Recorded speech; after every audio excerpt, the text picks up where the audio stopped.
Hello, how's it going? Did you watch the Toller Soul?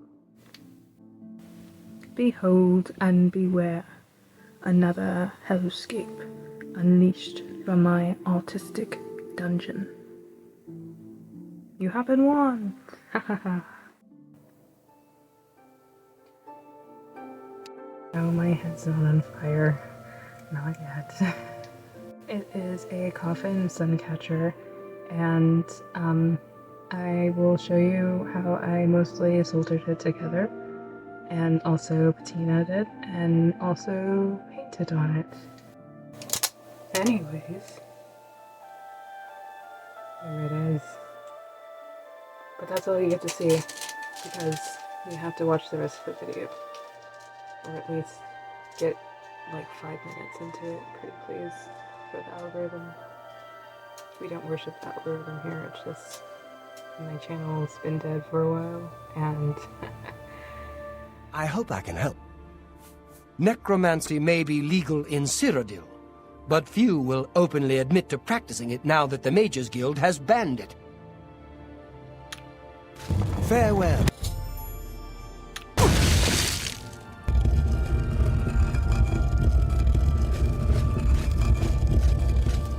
May you rest in peace. this is my setup. As you can see, the glass pieces are definitely not flush, but the solder should take care of most of that.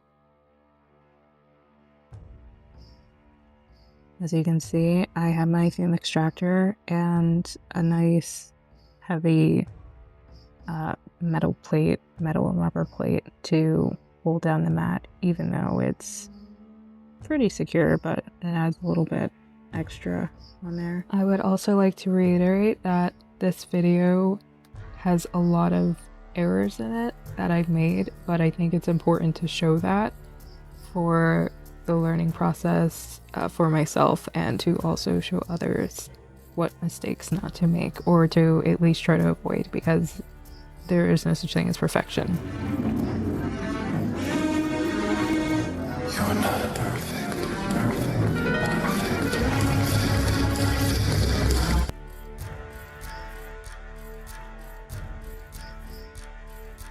So you're about to watch me make my very first mistake. Can you guess what it is? I'll give you a hint. It has to do with beating the entire piece on this side.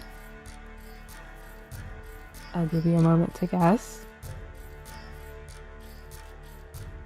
Locked in your answer? Alright, here we go. Wow, look at that, nothing. I forgot to flux this entire thing. I got so excited that I forgot to add flux to it. So let me just do that real quick.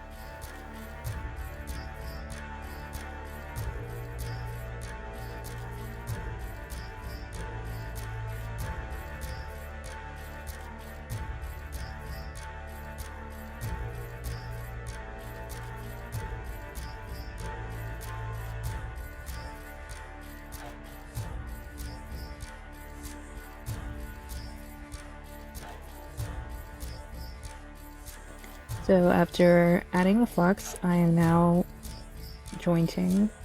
That's probably not the right word. I am making joints, or adding beads to the joints, or something like that, to hold it in place and to make sure that the pieces will fit correctly for the most part. There are going to be a lot of gaps in this, but I will show like filling in those gaps.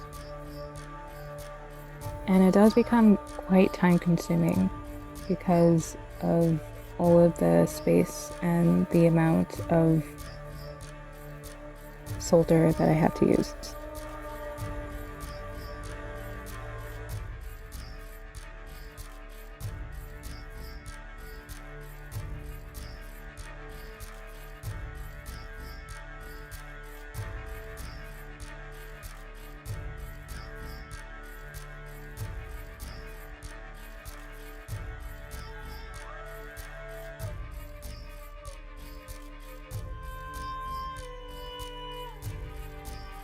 Here I am taking the lead and just slowly dragging it slightly over the iron, back and forth until I'm happy with the bead.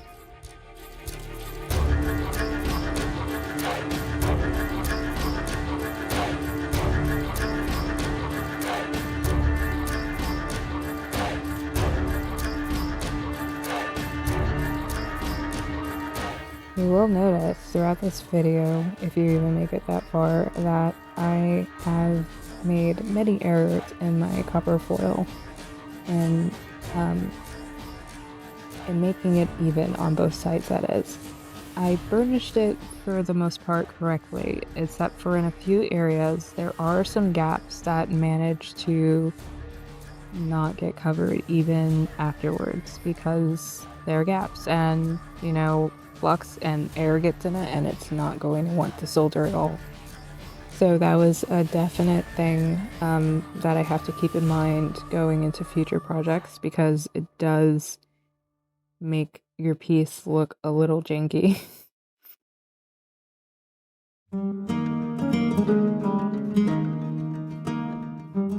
I definitely started out very not sure. Like I should have done some more practice sessions just with soldering lines before I started this project. But again, I got really excited. And I mean, I did solder a little bit. I had some practice with some jewelry pieces that I've done, but those were using non-lead solder, so I don't know.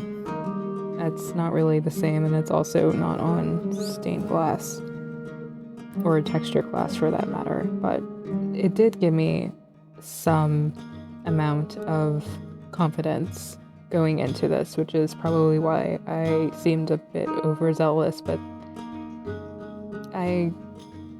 you live and you learn. Plus, I'd rather make the mistakes on the spot and just take note and move forward versus like ruminating and never trying in the first place, because I also find that holds me back. Although I didn't mention before, but when I use my Hako soldering iron, I like to keep it in the range between 360 to 410 degrees. I like to keep it on that lower end at 310 usually because I notice that the bead is more consistent when I solder.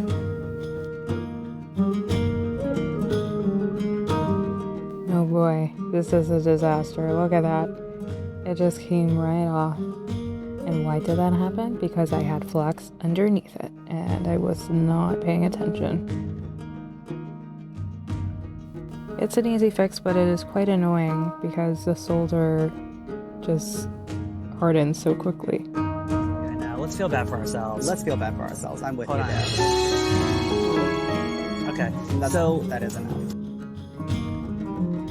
Also, another reason why those pieces were lifting up so easily is because despite the fact that I burnished the first layer of pieces, I didn't burnish the second layer of pieces that well. And the second layer of pieces were soiled by the flux on the first layer of pieces, so it didn't really matter if I burnished them because they were already fluxed out.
You violated the law. You've broken my heart.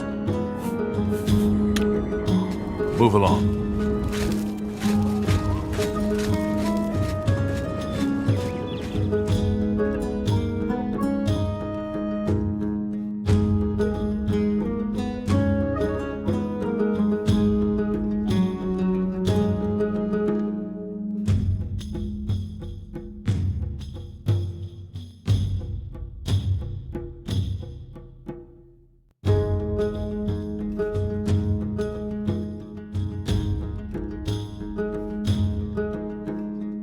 Now it's time to flip it over and finish the other side.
So this is what it looks like before I start to patina and to paint it. And this was after giving it a nice soap bath and letting it air dry. I have some Novice black, which is just black patina. And I will be brushing it all over.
To paint, I will be using the Vitro Paveo glass paint.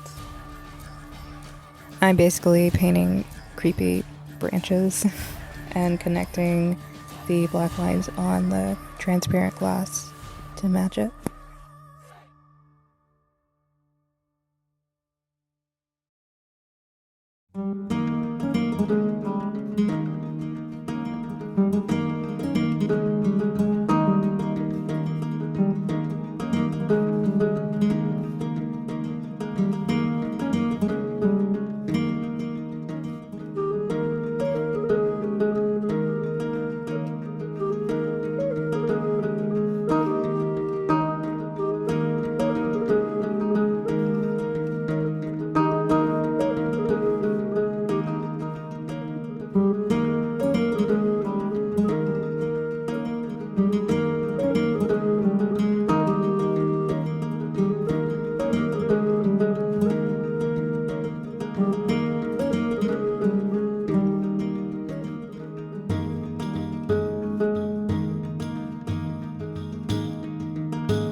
Basically, I just overlaid pieces of the glass that I had. They were 6 by 6 squares for the orange and purple, and then this clear glass with this beautiful black detailing in it. Those, well, I only had one of those given to me by a colleague who had like some spare glass to give, so that was awesome. Thank you. That was a 12 by 12 sheet, so I had plenty of room to kind of mess up, and mess up I did because this glass is very textured on both sides, and I had to cut on the smoother side. I don't know if you can tell, but it's kind of like wavy on the side that I cut, and no edges were clean cut at all. I had to use this thing here, these nippers, and they are notorious for like breaking glass violently, and that is so true. Like, you have to basically tug on the edge of the glass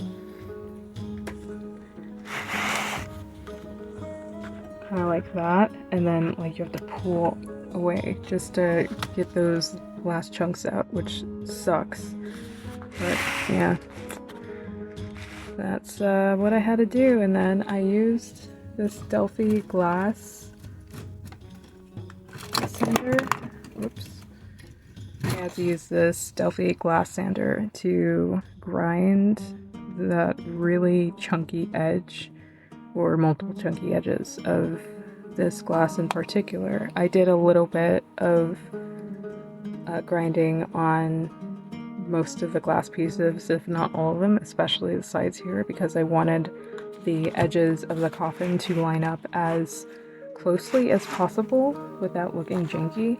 And pretty much the parts that were not fully filled in, which was a lot of these pieces here, especially down here, I had to fill in with lead solder, which you know, it turned out really nice. As you can see on the other side, you can't really tell that the glass wasn't measured.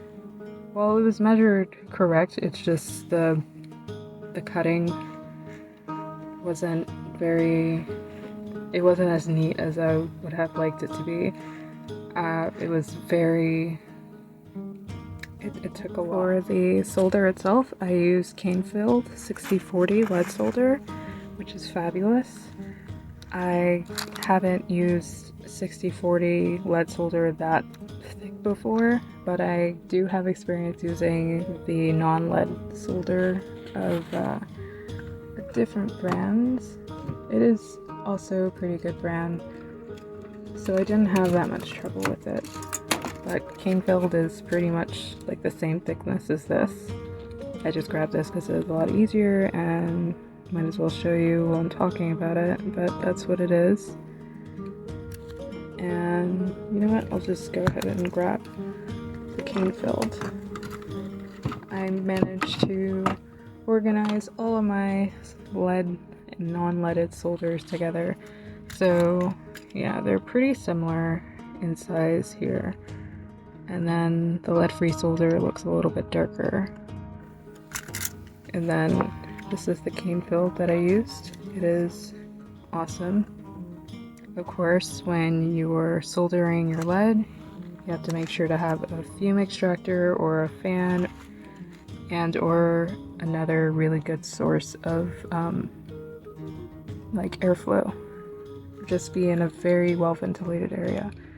I like to have all those things going, including an extra fan.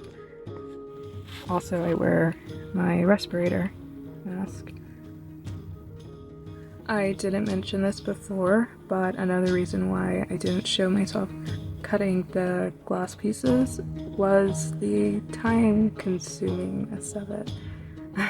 It was very time consuming, and I didn't think I would have made enough space on my phone in between videos with everything else, and then like had the patience to actually like back it up on my SD drive and then, you know, go back to like adding everything back on my phone. It was too much.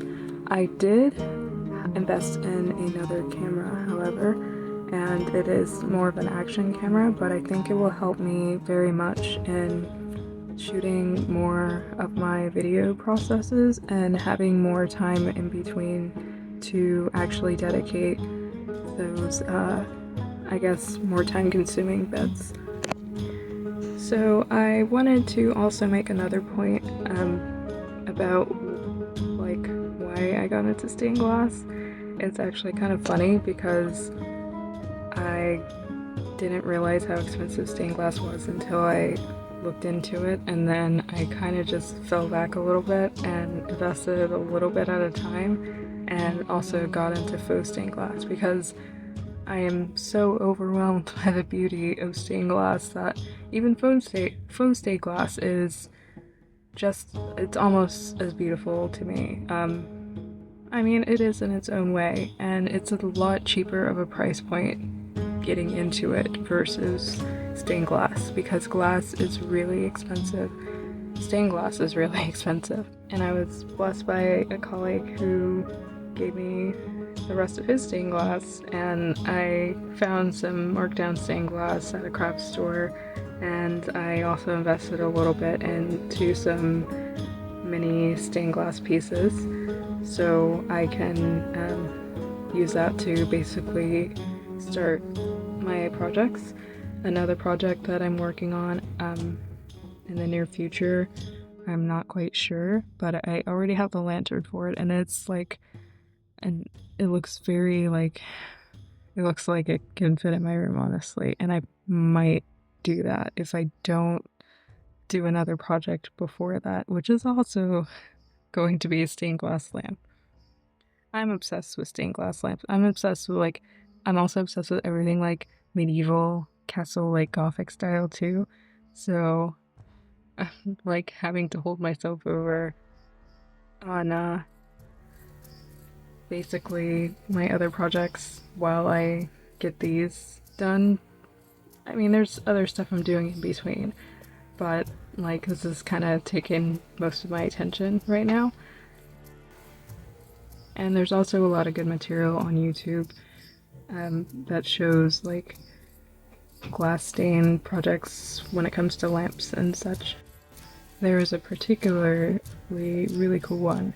I forgot his name, but he made a glass stained lamp out of beach glass, which was freaking awesome, like mosaic style. It was absolutely beautiful, and that was his first time making a glass stained panel lamp, which was very inspiring. It inspired me so much that I intuitively sought my own and then found my own glass lamp to work with. So I will definitely be working with it in the near future. Well, that's it. That's enough of my shenanigans and my ramblings. If you enjoyed my art process or just hearing me talk about what I love to do and would like to see what I do in the future, stained glass wise or not, then leave a like or follow me. Either one would be appreciated. But yeah, thank you for sticking it out this long, and I'll see you in the next video with more art shenanigans.